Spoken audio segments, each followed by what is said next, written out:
آشیانے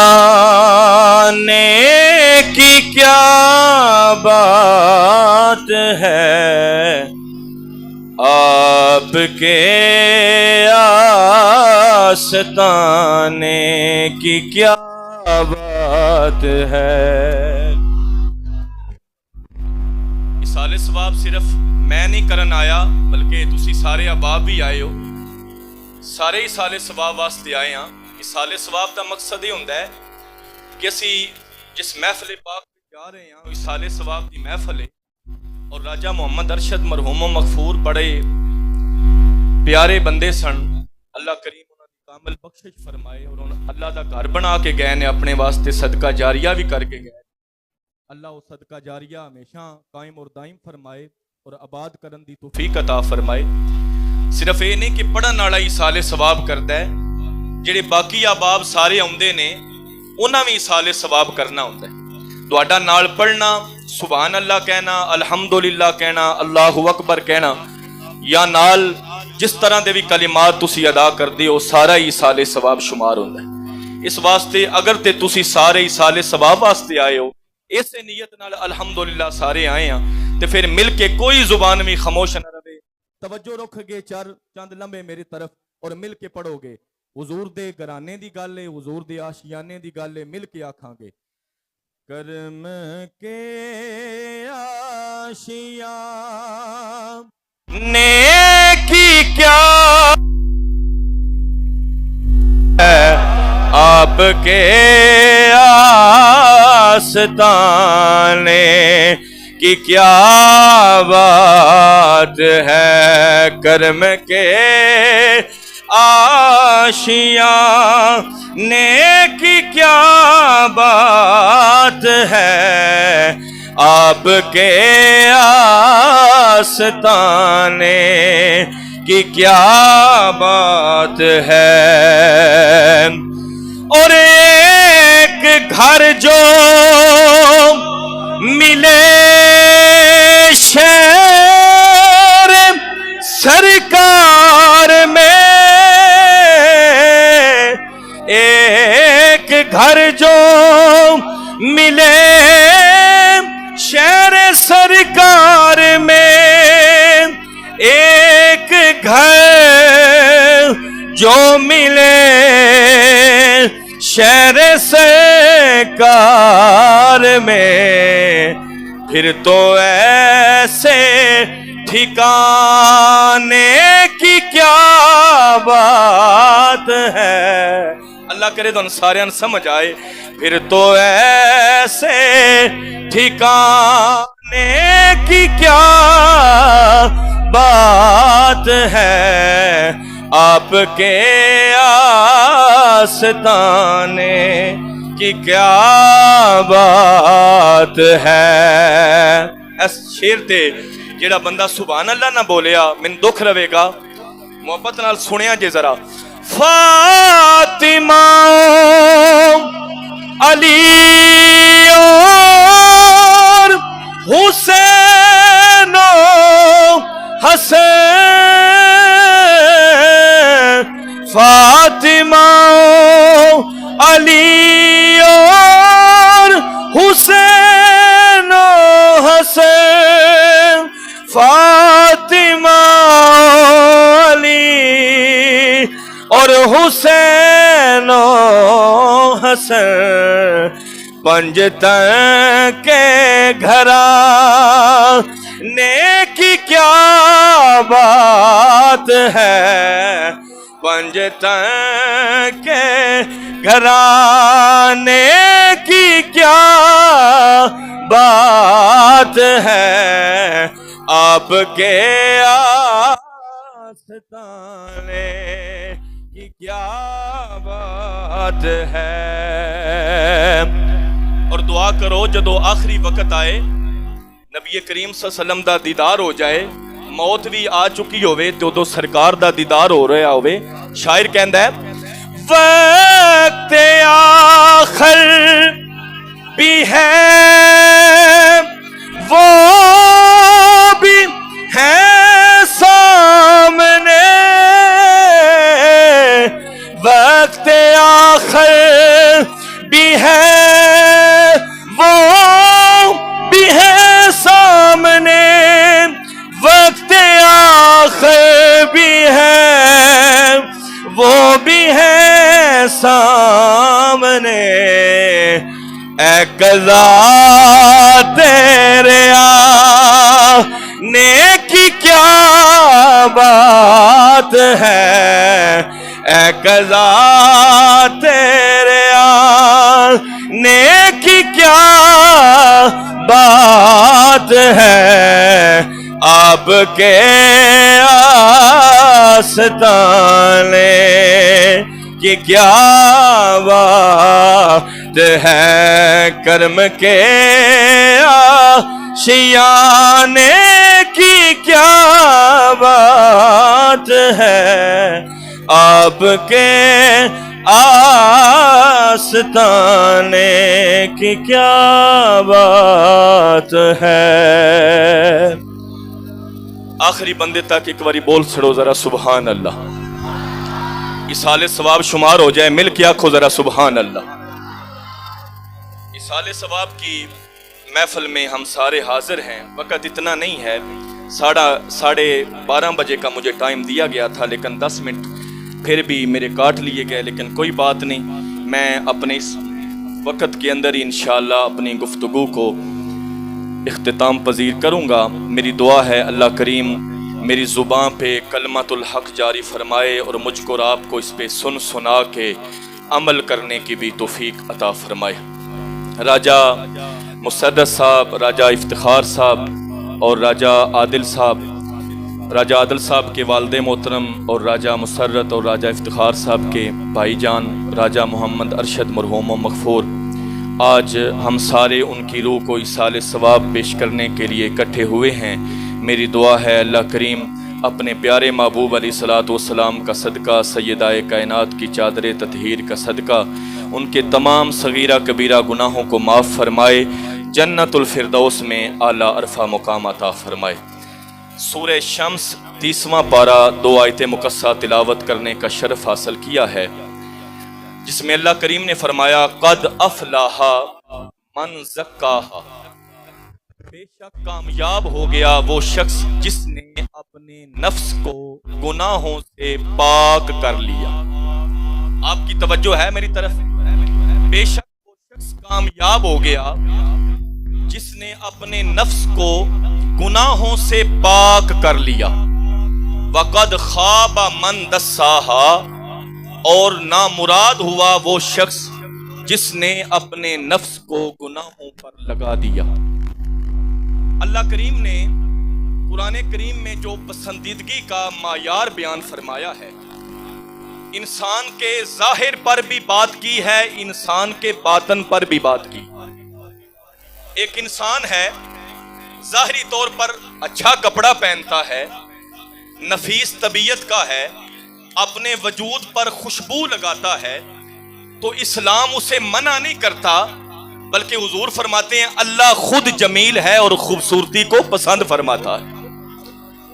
لیکن بات یہ ہے ظاہراً ایک بندہ بڑا حاجی، بڑا نمازی، بڑا پرہیزگار، صاف ستھرا کپڑا پہنتا ہے، بڑا نفیس ہے، ظاہراً بڑا ٹھیک ٹھاک رکھتا ہے، لیکن اگر اس کا باطن پاکیزہ نہیں ہے، اگر اس کا دل پاکیزہ نہیں ہے، اگر اس کا باطن پاکیزہ نہیں ہے، تو اس کی شخصیت کبھی نکھر نہیں سکتی۔ اسلام لباس پاک کرنے کا صرف حکم نہیں دیتا، بلکہ اپنے خیالات اور تصورات کو بھی پاک کرنے کا حکم دیتا۔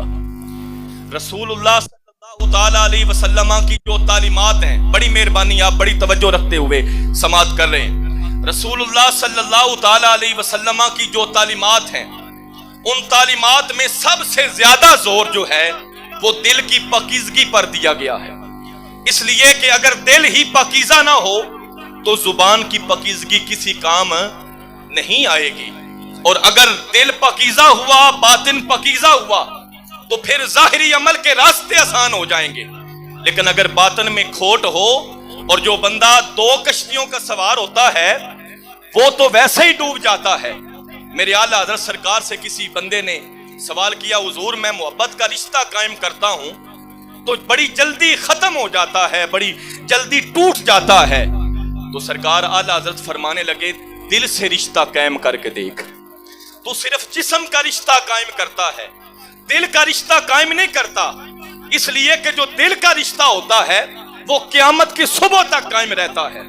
میرے بزرگوں دوستو، میں سمجھانا چاہتا ہوں کس طرح ظاہراً اپنا صاف ستھرا نہ رکھیں، اگر آپ غسل نہ کریں، اگر آپ کپڑا صاف ستھرا نہ پہنیں تو ظاہر پر میل جمتی رہتی ہے جہاں تک کہ انسان گندا ہو جاتا ہے، اسی طرح دل پر بھی میل جمتی ہے، اسی طرح باطن بھی گندا ہوتا ہے، اور اگر دل کو صاف نہ کیا جائے، باطن کو صاف نہ کیا جائے تو پھر یہ بھی کالا ہو جاتا ہے۔ میں حدیث مصطفیٰ سنانا چاہتا ہوں، نبی کریم صلی اللہ تعالی علیہ وسلم ارشاد فرماتے ہیں، حضرت سیدنا ابو ہریرہ راوی ہیں، سرکار فرماتے ہیں جب بندہ گناہ کا ارتکاب کرتا ہے، جب بندہ گناہ کرتا ہے تو اس کے دل پر سیاہ نقطہ لگ جاتا ہے، لیکن حضور فرماتے ہیں یہ رب کا دربار ہے، رب کی رحمت ہے، اگر کوئی بندہ توبہ کر لے نا، توبہ کر لے تو وہ سیاہ نقطہ اس کے دل سے ختم کر دیا جاتا ہے، لیکن اگر بندہ توبہ نہ کرے پھر دوبارہ وہی غلطی کا ارتکاب کرے، دوبارہ گناہ کرے، حضور فرماتے ہیں دوسرا نقطہ لگ جاتا ہے۔ میرے حضور فرماتے ہیں پھر بھی باب رحمت کھلا ہے، اگر پھر بندہ توبہ کرے اللہ پھر اس نقطے کو مٹا دیتا ہے، دل صاف کر دیا جاتا ہے۔ مگر حضور فرماتے ہیں اگر تیسری مرتبہ پھر انسان گناہ کرے، گناہ پہ گناہ کرتا جائے اور توبہ استغفار نہ کرے، میرے حضور فرماتے ہیں سارا دل ہی کالا ہو جاتا ہے، سارا دل ہی کالا ہو جاتا ہے۔ دلوں کے طبیب فرماتے ہیں سارا دل جب کالا ہو جاتا ہے، آج ہمارے دل سخت کیوں ہیں؟ آج ہمارے دل نرم نہیں ہیں، ہمیں اللہ کی یاد میں رونا نہیں آتا، ہم سجدہ بھی کرتے ہیں تو اللہ کی یاد میں ہمیں رونا نہیں آتا، ہم قرآن بھی پڑھتے ہیں تو ہمیں رونا نہیں آتا، اس لیے کہ ہمارے دل پتھر ہو چکے ہیں، ہمارے دل سخت ہو چکے ہیں، ہمارے دل میلے ہو چکے ہیں، اور جب دل سخت ہو جائے اس کا پہلا نقصان یہ ہوتا ہے، حضور فرماتے ہیں بندہ اللہ کے دربار سے دور ہو جاتا، بندہ اللہ کے دربار سے دور ہو جاتا ہے۔ آج آپ احباب سارے سب کی بات کر رہا ہوں، پوری دنیا میں آپ پھیل جائیں، آپ کو ایسے بندے نظر آئیں گے جو کاروبار کرتے ہیں، جو دنیاوی طور پر بڑی شخصیت رکھتے ہیں، ان کا ایک بڑا مقام ہے دنیاوی طور پر، لیکن دین کی طرف اگر دیکھا جائے تو وہ نماز پڑھنے کے لیے بھی نہیں آتے، وہ سال بعد عید کی نماز پڑھنے کے لیے آتے ہیں، یا ہفتے میں ایک جمعہ پڑھنے کے لیے، نماز پڑھنے کے لیے وہ آ جاتے ہیں۔ اللہ اکبر، قربان جائیں، حضرت ملا رومی رحمت اللہ تعالی علیہ بہت بڑے بزرگ گزرے ہیں، آپ فرماتے ہیں مجھ سے ایک بندے نے کہا حضور مجھے تو بڑا کافی عرصہ ہو گیا ہے، میں تو کبھی مسجد میں گیا ہی نہیں، میرا تو کاروبار بھی چل رہا ہے، سارے کام بھی سنور رہے ہیں، حضور بڑی دیر کی بات ہے میں مسجد میں نہیں گیا۔ حضرت ملا رومی رحمت اللہ تعالی علیہ اللہ کے ولی تھے، فرمانے لگے توبہ کر، تجھ سے کوئی ضرور بڑا گناہ سرزد ہوا ہے کہ اللہ تجھے اپنے دربار میں آنے کی توفیق ہی نہیں دے رہا۔ آج جو ہمارا بہانہ ہے نا، ہم نماز نہیں پڑھتے، قاری صاحب کہتے ہیں، علامہ صاحب کہتے ہیں جی نماز پڑھو میرے کپڑے نہ پاک ہیں، آپ چلیں جی ہم آتے ہیں ہمارے کپڑے نہ پاک ہیں، میرے کو ٹائم کوئی نہیں، میں نے فلاں برادری کے پاس جانا ہے۔ تو یاد رکھیں اس بات کو، جب اللہ توفیق دیتا ہے بندہ اس وقت سجدہ کرتا ہے۔ یہ جو نماز نہیں نہ پڑھتے، یہ مت سوچیں کہ ہم نماز نہیں پڑھتے، یہ سوچیں دل میں کہ اللہ ہمیں توفیق نہیں دے رہا۔ اللہ کی بارگاہ میں میرے بزرگوں دوستوں توبہ کریں۔ آپ روزانہ واز سنتے ہیں، روزانہ گھنٹے کی تقریریں سنتے ہیں، لیکن یاد رکھیں اس گھنٹے کی تقریر کا کوئی فائدہ نہیں ہے اگر آپ عمل کر کے نہ جائیں۔ ساری زندگی لنگر کھانا مقصد تو نہیں ہے نا، ساری زندگی کل شریف پہ آ جانا۔ راجہ محمد ارشد مرحوم و مغفور آج دنیا سے چلے گئے، کل شریف کا ختم پاک تھا، وہ چلے گئے دنیا سے۔ آپ سارے احباب آئے ہیں، آپ سارے احباب بیٹھے رہے، میری ذرا گفتگو توجہ کے ساتھ سنیں۔ کل شریف پہ آپ آئے، دعا کی، اور آپ لنگر شریف کھا کر چلے گئے، پھر آپ ابھی آئے ہیں چالیسویں پہ، لنگر شریف کھا کر آپ پھر چلے جائیں گے۔ میرے بزرگوں دوستو ضرور کوئی پیغام لے کر جاؤ، ٹھیک ہی نہیں دے رہا، اس لیے کہ حضرت ملا رومی رحمت اللہ تعالی علیہ فرمانے لگے کہ تجھ سے کوئی بہت بڑا گناہ سرزد ہوا ہے، اللہ کی بارگاہ میں توبہ کر، اس لیے کہ اللہ تجھے توفیق ہی نہیں دے رہا، اس نے تو توبہ کا دروازہ اپنے دشمنوں کے لیے بھی کھول رکھا ہے، تو پھر حضور کا امتی ہے۔ اس لیے میرے بزرگوں دوستو، ذرا اپنے گریبان میں جھانک کر دیکھیں۔ ہم دوسروں کے عیب تلاش کرتے ہیں، ہم دوسروں کی طرف دیکھتے ہیں، انگلی اٹھاتے ہیں، مگر کبھی ہم نے اپنے گریبان میں جھانک کر نہیں دیکھا، اپنی طرف نہیں دیکھا کہ ہمارا باطن کتنا میلا ہو چکا ہے، ہمارا دل کالا ہو چکا ہے۔ نبی کریم صلی اللہ تعالی علیہ وسلم ارشاد فرمانے لگے، جس کا دل ٹھیک ہے اس کا سارا وجود ہی ٹھیک ہے، جس کا دل ٹھیک نہیں اس کا سارا وجود ہی بگڑ گیا۔ میرے بزرگوں دوستو، حضرت حکیم لقمان رحمت اللہ تعالی علیہ، ان سے کسی بندے نے کہا کہ حضور بکری ذبح کی ہے، اس کا جو سب سے اعلیٰ حصہ ہے وہ نکال کر لائیں۔ وہ گئے اور دل اور زبان نکال کر لے آئے۔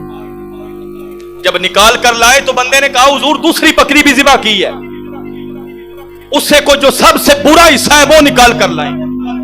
آپ پھر دل اور زبان نکال کر لے آئے۔ سوال کرنے والے نے سوال کیا حضور سب سے اعلیٰ حصہ بتایا، وہ بھی دل اور زبان، سب سے برا حصہ وہ بھی دل اور زبان، تو فرمانے لگے جس کا دل ٹھیک ہے اس کی دنیا بھی ٹھیک ہے، اس کی آخرت بھی ٹھیک ہے، مگر جس کا دل ٹھیک نہیں نہ اس کی دنیا ٹھیک ہے نہ اس کی آخرت ٹھیک ہے۔ اگر آج ہمارے باطن پر میل چڑھ گئی ہے، ہم گناہوں میں ڈوب چکے ہیں، ہمارا دل سخت ہو چکا ہے، جب دل سخت ہو جائے تو پھر نقصان کیا ہوتا ہے؟ بندہ قرآن پڑھے اثر کوئی نہیں ہوتا، بندہ حدیث مصطفیٰ پڑھے اثر کوئی نہیں ہوتا، بندہ سجدے میں جائے رونا نہیں آتا، اثر کوئی نہیں ہوتا، قرآن سنے اثر کوئی نہیں ہوتا، حدیث سنے اثر کوئی نہیں ہوتا۔ گھر میں اگر آپ کی فریزر میں کھانا پڑا ہے، باہر ایک بندہ بھوک سے مر رہا ہے، لیکن دل پہ اثر کوئی نہیں ہوتا، اس لیے کہ ہمارا دل میلا ہو چکا ہے، ہمارا دل سخت ہو چکا ہے۔ اور جب دل سخت ہوتا ہے، حضور فرماتے ہیں اس کا پہلا نقصان یہ ہوتا ہے کہ بندہ اللہ کے دربار سے دور ہو جاتا ہے، بندہ اللہ کے دربار سے دور ہو جاتا ہے۔ مت سمجھیں آپ کہ آپ نماز پڑھنے نہیں جاتے، مت سمجھیں کہ آپ دین سیکھنے نہیں جاتے، مت یہ سمجھیں کہ آپ روزانہ سالوں سال ہو گئے، سال کے بعد رمضان میں آپ قرآن کھولتے ہیں اور قرآن پڑھتے ہیں اور قرآن کی زیارت کرتے ہیں۔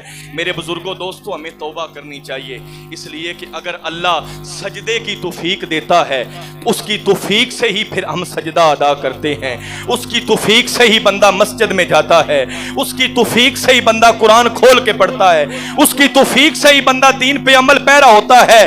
ساری چیزیں دنیا نہیں ہے، آپ کاروبار کر رہے ہیں، رزق حلال کما رہے ہیں، اسلام منع نہیں کرتا، ظاہر پر اسلام منع نہیں کرتا، آپ صاف ستھرا لباس پہنتے ہیں، آپ کاروبار کرتے ہیں، آپ محنت کرتے ہیں۔ حضور فرماتے ہیں جو رزق حلال ہے نا یہ عبادت ہے، اور جو محنت کار ہے، جو رزق حلال کمانے والا ہے، وہ اللہ کا دوست ہے، وہ حبیب اللہ ہے۔ یہ میرے محبوب علیہ الصلوۃ والسلام نے ارشاد فرمایا۔ لیکن بندہ سب کچھ دنیا کو سمجھ لے، یہ تو نہیں نہ ہو سکتا، اس لیے باطن میلا ہو چکا ہے، دل میلا ہو چکا ہے، اور قرآن کا یہ فیصلہ ہے قد افلح من زکاہا، میرا اللہ فرماتا ہے بے شک وہ شخص کامیاب ہو گیا جس نے اپنے نفس کو گناہوں سے پاک کر لیا، فقد خاب من دساہا، اور بے شک وہ شخص نامراد ہو گیا جس نے اپنے نفس کو گناہوں پر لگا دیا۔ میرے بزرگوں دوستو، آج ہمارے آنسو نہیں نکلتے۔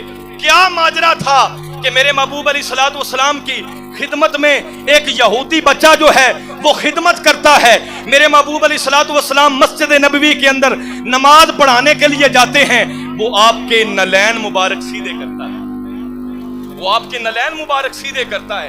ایک دن سرکار کو نظر نہ آیا، میرے محبوب علیہ الصلوۃ والسلام نے پوچھا کدھر ہے؟ عرض کی گئی یا رسول اللہ بیمار ہے۔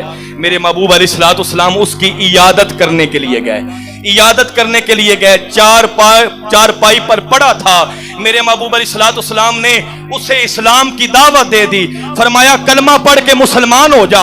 اس نے اپنے باپ کی طرف دیکھا، باپ نے کہا جو اللہ کے محبوب کہتے ہیں اسی طرح کر لے۔ اس نے کلمہ پڑھا، میرے حضور نے نام رکھا عبد القدوس، نام رکھ کے کلمہ پڑھا کے میرے محبوب علیہ الصلوۃ والسلام جب باہر نکلے تو سرکار نے صحابہ سے فرمایا اے میرے صحابہ اللہ کا شکر ہے جس نے اس کو جہنم کی آگ سے بچا لیا. ایسا نبی اللہ نے ہمیں عطا فرمایا ہے. میرے محبوب علیہ الصلوۃ والسلام کا جو دل ہے وہ عرش اعلیٰ سے بھی افضل ہے, وہ عرش اعظم سے بھی مقدس ہے. یہ وہ دل ہے جس دل کے اندر اللہ کریم نے اپنے انوار و تجلیات بسائے ہوئے ہیں. یہ وہ دل ہے. اس لیے میرے بزرگوں دوستو, سب کو موت آنی ہے, سب نے اس دنیا سے جانا ہے. اپنی دنیا بھی ٹھیک ہے, آپ رزق حلال کماتے ہیں, لیکن اپنے دین کی طرف آئیں, دین کی طرف آئیں. دین کی طرف آئیں گے تو آپ کی دنیا بھی ٹھیک ہوگی, آپ کی آخرت بھی ٹھیک ہوگی.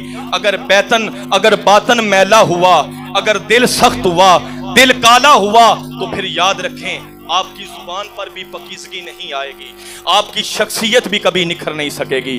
بس آخری لمحات ہیں, اس لیے کہ مجھے ٹائم جو ہے وہ بالکل تھوڑا دیا گیا, لیکن میں بس ایک دو حدیث پاک بیان کر کے اس کے بعد انشاءاللہ ختم پاک پڑھتے ہیں. اللہ اکبر. جدو آخری ویلا آوے گا کوئی بزرگ دوست بھی خاموش نہ رہے, اللہ دی بارگاہ وچ دعا کران گے. حضور علیہ الصلوۃ والسلام دی بارگاہ اقدس دے اندر دعا کران گے. دعا کی کران گے, یہی دعا کران گے, اے سبز گنبد والے منظور دعا کرنا. ایک باری قسم تروڑ کے پڑھ لو آخری بندے تک, سجاد بلند کر کے راجہ محمد ارشد مرحوم و مغفور دی روح نو اصالے ثواب پیش کرن واسطے کوئی بھی بندہ اپنا ہاتھ تھلے نہ رکھے. حضور واسطے ایک باری سجاد بلند کر کے پڑھ لو, اے سبز گنبد والے منظور دعا کرنا. جب وقت نزایا وے دیدار عطا کرنا. میں قبر اندھیری میں گھبراؤں گا جب تنہا, امداد میری کرنے آ جانا رسول اللہ. اللہ اکبر. قربان جاواں میرے محبوب دلان دے طبیب بن کے آئے نے, دلان نو صاف کرن واسطے میرے حضور آئے نے. علاج بھی دسیا ہے, جدو باطن میلا ہو جائے, جدو دل کالا ہو جائے, دل سخت ہو جاوے, او دا علاج کیے. میرے محبوب علیہ الصلوۃ والسلام دے علاج سنو.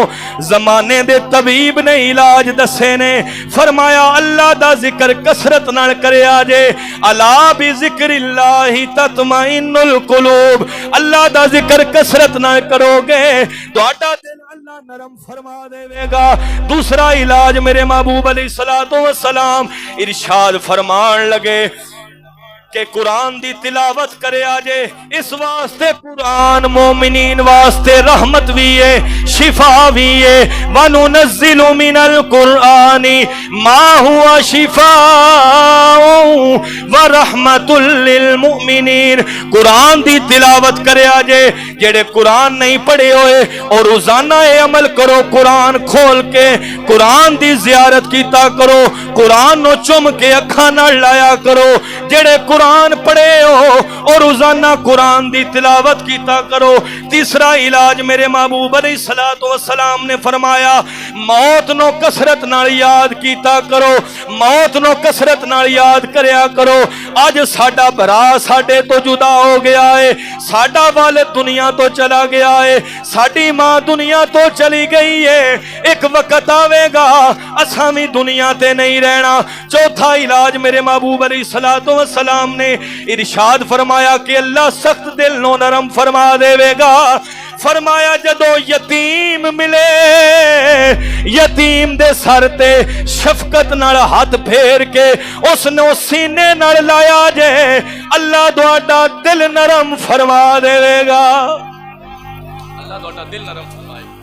نبی کریم صلی اللہ علیہ وسلم نے ارشاد فرمایا اللہ تمہارے رنگ کو نہیں دیکھتا کہ رنگ گورا ہے یا کالا ہے، اور نہ تمہاری جیب میں پڑے پیسے کو دیکھتا ہے۔ یا رسول اللہ پھر رب کیا دیکھتا ہے؟ فرمایا رب تمہارے دلوں کو دیکھتا ہے، رب تمہارے اعمال کو دیکھتا ہے کہ دل پاکیزہ کتنا ہے، دل صاف کتنا ہے، باطن میلا تو نہیں، باطن پاکیزہ کتنا ہے۔ اور حضور فرماتے ہیں حدیث قدسی ہے، اللہ فرماتا ہے کہ نہ میں زمینوں میں سماتا ہوں نہ میں آسمانوں میں سماتا ہوں، پھر رب کہاں سماتا ہے؟ فرمایا میں بندہ مومن کے دل میں ڈیرا لگا لیتا۔ لیکن دل صاف ہونا چاہیے میرے بزرگوں دوستو۔ یہ جو ظاہری بیماریاں نا، ظاہری بیماریاں ان کو بھی ٹھیک کریں۔ ظاہری بیماریاں کون کون سی ہیں؟ کسی سے حسد کرنا، تکبر کرنا، کسی کو اپنے آپ سے حقیر جاننا، کسی کے بارے میں برا تصور لانا، یہ جو ظاہری بیماریاں ہیں ان سے بھی اپنے آپ کو بچائیں، اور جو باطنی بیماریاں ہیں ان سے بھی اپنے آپ کو بچائیں۔ گناہوں سے توبہ کریں، زنا کے قریب نہ جائیں، شراب کے قریب نہ جائیں۔ اللہ کریم نے جتنے کاموں سے منع فرمایا ہے نبی کریم صلی اللہ تعالی علیہ وسلم کی شریعت نے منع فرمایا ہے۔ اور بالخصوص میں یہاں ذکر کرنا چاہتا ہوں، سود سے بچیں، سود نہ کھائیں، اس لیے کہ ہمارے ملک پاکستان آج جشن آزادی کا بھی دن ہے، تو اس حوالے سے بھی میں بات کرنا چاہتا ہوں کہ ہمارے بعد جو بزرگ دوست ہیں وہ جب باہر سے آتے ہیں نا تو ان کے پاس پیسے ہوتے ہیں، تو شہر کے اندر وہ مرکز قومی بچت ایک بینک ہے، اس کے اندر اگر آپ 50 لاکھ روپے رکھتے ہیں نا، تو اگر آپ کی عمر جو ہے وہ 60-65 سال سے اوپر ہے تو پھر آپ کو 50,000 مہینے کے ملتے ہیں۔ اور اگر آپ 1 کروڑ روپیہ رکھتے ہیں، کیونکہ اس لیے کہ باہر سے کمائی کر کے پھر بیٹے کو بیرون ملک سیٹ کر کے ہم جب پاکستان آتے ہیں ہمارے پاس کافی مال ہوتا ہے، 50 لاکھ رکھ لیا، 20 لاکھ رکھ لے، یا کروڑ روپے وہاں پر رکھ کے ہم وہاں سے پھر 1 لاکھ مہینے کا جو ہے وہ نکال کے ان سے لے کر کھاتے ہیں۔ کروڑ جو ہے وہ بھی ہمارا بچا رہتا ہے، اور جو لاکھ ہے وہ سود ہم ساری زندگی خود بھی کھاتے ہیں، اپنے بچوں کو بھی کھلاتے ہیں۔ تو اس طرح بھی میرے محبوب علیہ الصلوۃ والسلام کے غلاموں دل صاف نہیں ہوگا، اس طرح بھی دل پاکیزہ نہیں ہوگا، سود چھوڑنا پڑے گا۔ میرے بزرگوں دوستو، نبی کریم صلی اللہ علیہ وسلم کی حدیث پاک ہے، آج یہ عہد کریں، ملک پاکستان کی آج جشن آزادی کا دن ہے، یہ عہد کریں سارے، اس لیے کہ ہم صرف حکمرانوں کو برا کہتے ہیں، ہم کہتے ہیں ہمارے حکمران ٹھیک نہیں ہیں۔ حضرت ابو ایوب انصاری، میں وہ بات میرے ذہن میں آ رہی ہے کہ حجاج بن یوسف سے کسی نے کہا، اس نے کہا کہ تم نے عمر بن عبدالعزیز کا دور نہیں دیکھا تو اس طرح حکومت کرنا، تو حجاج بن یوسف کہنے لگا کہ تم حضرت ابو ایوب انصاری جیسی رعایا بن جاؤ، ان جیسے اپنے آپ کو قوم بنا لو تو میں ان جیسا حکمران بن جاؤں گا۔ تو صرف حکمرانوں کی بھی غلطی نہیں ہے، عوام کی بھی غلطی ہے۔ عوام کس طرف جا رہے ہیں؟ اگر ہم سود کھائیں گے اور سارے کام جو ہیں وہ اپنے ملک پاکستان کے اندر کریں گے تو پھر ہمارا ملک جو ہے وہ کیسے سیدھا ہوگا؟ اور پھر دل بھی صاف نہیں ہوگا، دل پاک بھی نہیں ہوگا، باطن بھی پاک نہیں ہوگا۔ کم از کم جو سزا ہے نا سود کی، میرے استاد گرامی تشریف فرمائے، کم از کم جو سزا مقرر کی گئی ہے نبی کریم صلی اللہ علیہ وسلم کی حدیث پاک، فرمایا جو 1 لقمہ سود کا کھاتا ہے نا وہ اپنی ماں سے 100 دفعہ زنا کرتا ہے۔ اتنا بڑا گناہ ہے اس کا، یہ سب سے چھوٹا کم از کم گناہ ہے۔ آپ خود اندازہ لگائیں کہ ہمارے لوگ جو ہیں وہ لاکھوں کی تعداد میں، ہزاروں کروڑوں کی تعداد میں جو ہیں وہ روزانہ کی تعداد پہ سود لے کر کھاتے ہیں۔ تو مہربانی فرمائیں ظاہراً طور پر، اس لیے کہ اللہ کریم نے جو پسندیدگی کا معیار بیان فرمایا ہے، ظاہر پر بھی بات کی ہے اور باطن پر بھی بات کی ہے۔ جس طرح آپ ظاہراً اپنا سنوار کے رکھتے ہیں، کپڑے اچھے، جوتا اچھا، آپ اپنا سب کچھ سنوار کے رکھتے ہیں، اگر آپ کے ماتھے پر کپڑے پر کوئی میل لگی ہو تو آپ گھر سے باہر نہیں نکلتے، تو ہمارے باطن پر پتہ نہیں کتنے داغ لگ چکے ہیں، ہمارے دل پر پتہ نہیں کتنے داغ لگ چکے ہیں۔ اور ہمیں پتہ ہے، ہر بندے کو پتہ ہے کہ نماز فرض ہے اور میں نے نماز پڑھنی ہے، ہر بندے کو پتہ ہے کہ قرآن کریم کی تلاوت کا کتنا ثواب ہے، ہر بندے کو پتہ ہے کہ نفلی روزے کا کتنا ثواب ہے، ہر بندے کو پتا ہے کہ سود کھانا حرام ہے، ہر بندے کو پتا ہے، یہ نہیں کہ پتا نہیں ہے۔ آپ روزانہ علماء سے سنتے ہیں، لیکن بزرگوں دوستو بات وہی ہے، آپ گھنٹہ گھنٹہ واز سن کر بھی پھر بھی اس پر عمل نہیں کرتے، تو ضروری نہیں ہے اگر آپ 10-15 منٹ کی بھی گفتگو سنتے ہیں تو اس پر عمل کرنا ضروری ہے۔ اس لیے دعا ہے اللہ کریم راجہ محمد ارشد مرحوم و مغفور کی کامل بخشش فرمائے۔